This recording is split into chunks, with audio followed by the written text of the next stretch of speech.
Bismillahirrahmanirrahim. Today we are going to discuss how to determine the order and rate law. ठीक है, जैसे हम लोगों ने अपने प्रीवियस लेक्चर में डिस्कस किया कि ऑर्डर क्या होता है, sum of powers of molar concentrations होती है, और रेट लॉ हम लोगों ने देखा कि हम लोग कैसे डिटरमाइन करते हैं रेट ऑफ रिएक्शन को और कंसंट्रेशन को हम लोग कंपेयर करते हैं और उससे हम रेट लॉ को डिटरमाइन करते हैं। तो अब हम देखेंगे कि अगर हमारे पास कोई रिएक्शन दिया गया हो तो हम रिएक्शन में से रेट लॉ या ऑर्डर कैसे फाइंड आउट करेंगे। तो ये हमारे पास पहली एक एग्जांपल है जिसमें ए रिएक्टेंट है जो बना रहा है प्रोडक्ट पी।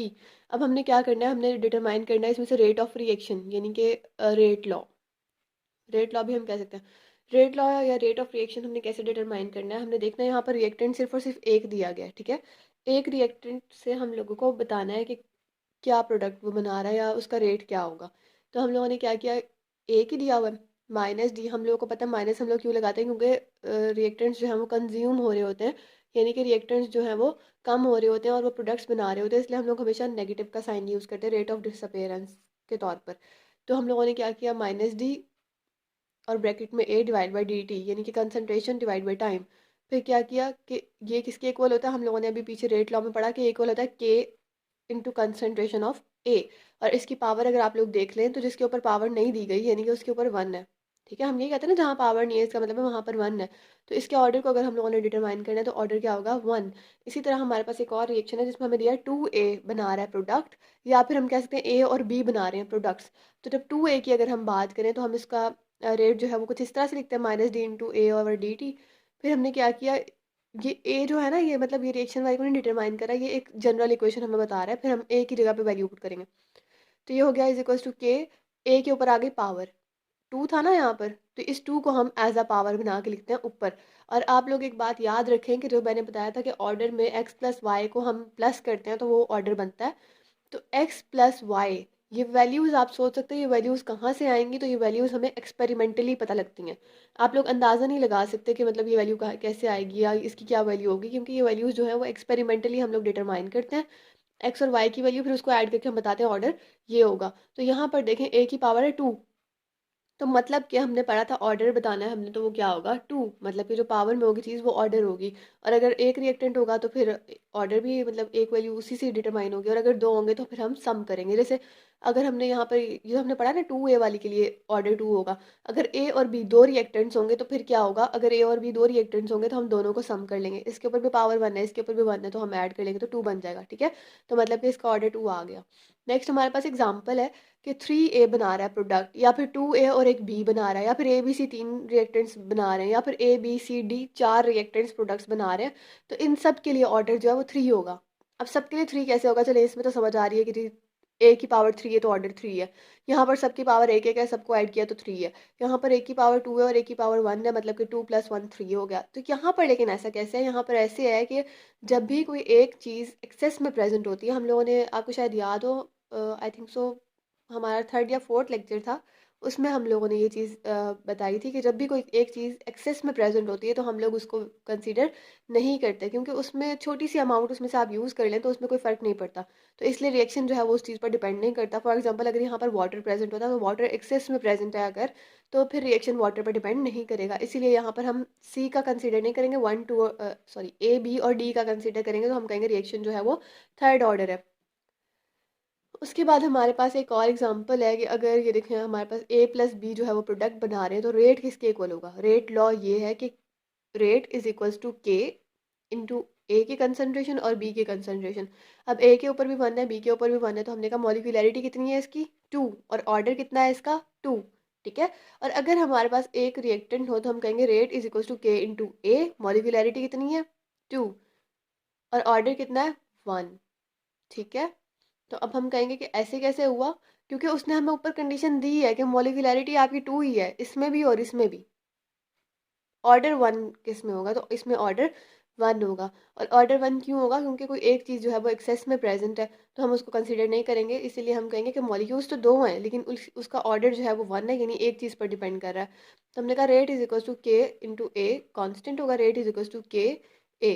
अब ऐसे रिएक्शंस जिनमें ऑर्डर्स में मॉलिक्यूलैरिटी तो दो हो, मतलब टू मॉलिक्यूल्स प्रेजेंट हो, लेकिन डिपेंड सिर्फ किसी एक पे कर रहा हो रिएक्शन, ऐसे रिएक्शंस को हम कहते हैं सूडो ऑर्डर रिएक्शंस। ठीक है। ऐसे रिएक्शंस जिनमें मॉलिक्यूल्स तो एक से ज़्यादा हो, या हम कह सकते हैं दो मॉलिक्यूल्स हो, लेकिन रिएक्शन जो है वो सिर्फ एक मॉलिक्यूल पर डिपेंड कर रहा हो, एक रिएक्टेंट पर डिपेंड कर रहा हो, ऐसे रिएक्शंस को हम कहते हैं सूडो ऑर्डर रिएक्शंस।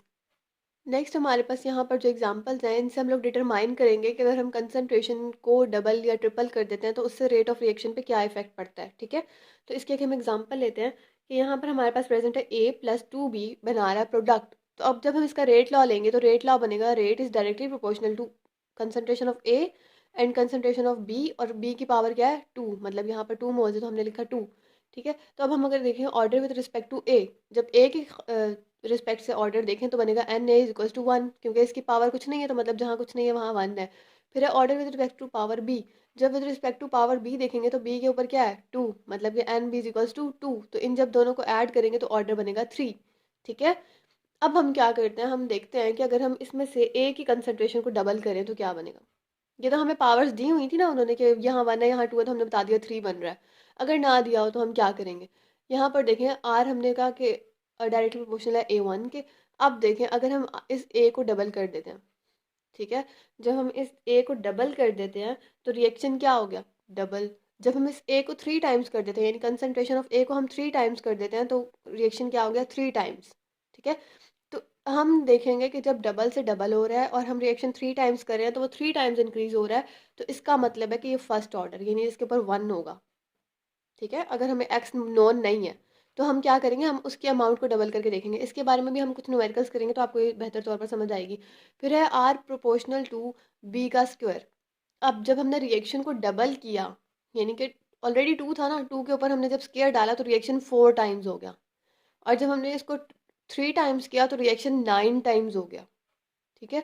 तो हमें इससे पता लगा कि नहीं, ये रिएक्शन फर्स्ट ऑर्डर नहीं है, इसके ऊपर यकीनन पावर 2 है, क्योंकि हमने जब 3 टाइम्स किया तो 3 के ऊपर स्क्वायर डालेंगे तो 9 टाइम्स आएगा ना। जब आप एक वैल्यू हमें दी होती है रिएक्शन में, आप लोग आगे देखेंगे न्यूमेरिकल्स में कि वो वैल्यू दी होती है, हम उस वैल्यू का स्क्वायर लेके देखते हैं। अगर वो वैल्यू बन रही हो जो रेट ऑफ रिएक्शन की है तो हम कहते हैं कि भाई इसके ऊपर स्क्वायर आना चाहिए, यानी इसके ऊपर 2 आना चाहिए।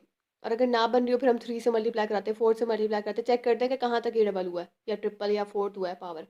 फिर अब हम इन दोनों को कंपेयर करते हैं, R proportional to A proportional to B का स्क्वायर। इसको हमने किया 2, इसको हमने किया 2 का स्क्वायर, यानी कि इस ये डबल हो गया उससे भी, यानी 4 टाइम्स हो गया। तो ये 2 और ये 4, तो मतलब रिएक्शन विल इंक्रीज 8 टाइम्स। अगर हम ए की कंसंट्रेशन को डबल करें, बी की कंसंट्रेशन को भी डबल करें, तो रिएक्शन 8 टाइम्स इंक्रीज हो जाएगा, ठीक है। होप्स आपको ये चीज़ समझ में आई होगी कि मैंने क्या कहा है, कि जब हम रिएक्शन मतलब हमने इसको भी डबल किया इसको भी डबल किया, दोनों की वैल्यूज़ निकाली, अब हमने उसको इस इक्वेशन में या इस रिलेशन में पुट करके देखा है, तो रिएक्शन जो है वो 8 टाइम्स इंक्रीज हुआ। Concentration of A 2 times increase हुई तो रेट जो है वो 2 टाइम्स इंक्रीज हुआ। कंसंट्रेशन ऑफ बी जो है वो 3 टाइम्स इंक्रीज हुई तो रेट 9 टाइम्स इंक्रीज हुआ। इससे हम लोगों ने डिटरमाइन किया कि ए के ऊपर 1 होगा यकीनन और बी के ऊपर 2 होगा, और हमने निकाल लिया 2 + 1 = 3।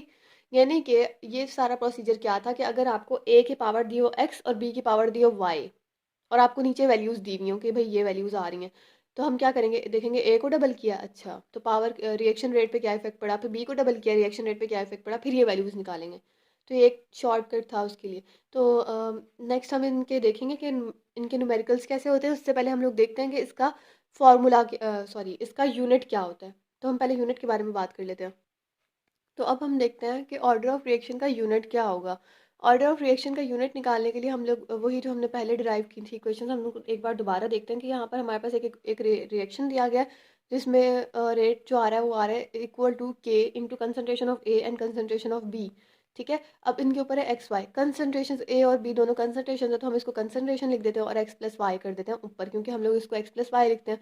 अब एक्स प्लस वाई जो होता है वो एन के इक्वल होता है, तो हमने इसको एन के इक्वल कर दिया, के को साइड पर लेकर और रेट को इस तरफ ले आए, ठीक है। अब हमने क्या किया, हमने ऐसे किया कि अब हम रेट के यूनिट देखते हैं और कंसंट्रेशन की यूनिट देखते हैं। जब हमने देखा रेट, रेट हम कहते हैं कंसंट्रेशन पर यूनिट टाइम। तो कंसंट्रेशन जो होती है वो मोलैरिटी में होती है, यानी मोलर में होती है, तो हमने ऊपर लिखा मोलर और साथ लिखा पर सेकंड, और यूनिट ऑफ कंसंट्रेशन तो फिर दोबारा मोलर और ऊपर हमने लिखा एन, मतलब एक्स प्लस वाई की जगह जो एन था वो एन। अब यूनिट्स ऑफ के निकालने के लिए हमें सिर्फ ये वाला डेरिवेशन या ये वाली इक्वेशन चाहिए होगी। हम इसमें एन की जगह पे पुट करेंगे कि कौन सा ऑर्डर रिएक्शन हम निकाल रहे हैं, तो हमारे पास यूनिट आराम से आ जाएगा। सपोज अगर हमारे पास जो है वो ऑर्डर जो है वो 0 है, तो एन की वैल्यू जो होगी वो ज़ीरो होगी, क्योंकि हमने एन में ऑर्डर एन तो ऑर्डर है ना, तो ऑर्डर अगर ज़ीरो होगा तो एन की वैल्यू भी ज़ीरो होगी। तो हम एन की वैल्यू ज़ीरो पुट करते हैं तो हमारे पास आंसर आता है मोलर पर सेकेंड। तो मतलब कि ज़ीरो ऑर्डर रिएक्शन जब भी होगा तो आप लोग उसमें जो इसका ये यूनिट लिखेंगे वो आप लिखेंगे मोलर पर सेकेंड। उसके बाद अगर हम सपोज करते हैं कि हमारे पास ऑर्डर जो है वो फर्स्ट ऑर्डर है, यानी एन इक्वल्स टू वन है, तो जब हम एम मतलब इसके अंदर यहाँ पर वन पुट करेंगे, वन माइनस वन, तो ये ज़ीरो हो जाएगा, तो खाली बचेगा सेकेंड, पर सेकेंड। तो हम लिखेंगे कि ये कंसनट्रेशन पर डिपेंड नहीं करता। तो आपने याद रखना है कि जो फर्स्ट ऑर्डर रिएक्शंस होते हैं वो कंसनट्रेशन पर डिपेंड कभी भी नहीं करते। उसके बाद अगर हम एन की जगह पर टू पुट करें तो आएगा एम माइनस वन पर सेकेंड। तो मतलब कि एम इज इक्वल टू मोल पर लीटर हमें पता है। तो हम इसको अगर मोल पर लीटर में करना चाह रहे हैं तो हम लिखेंगे मोल पर लीटर, यानी मोल इनवर्स लीटर पर सेकेंड, इस तरह करके। या फिर लीटर की जगह पर हम डीएम क्यूब भी यूज़ करते होते हैं, तो आप इनको इजीली कन्वर्ट कर सकते हैं। सिर्फ इस फॉर्मूले में आपने पुट करना है और फिर आपने उनको कन्वर्ट कर लेना।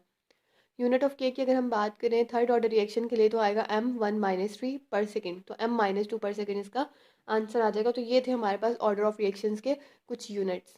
होप्स आपको समझ आई होगी। Thank you.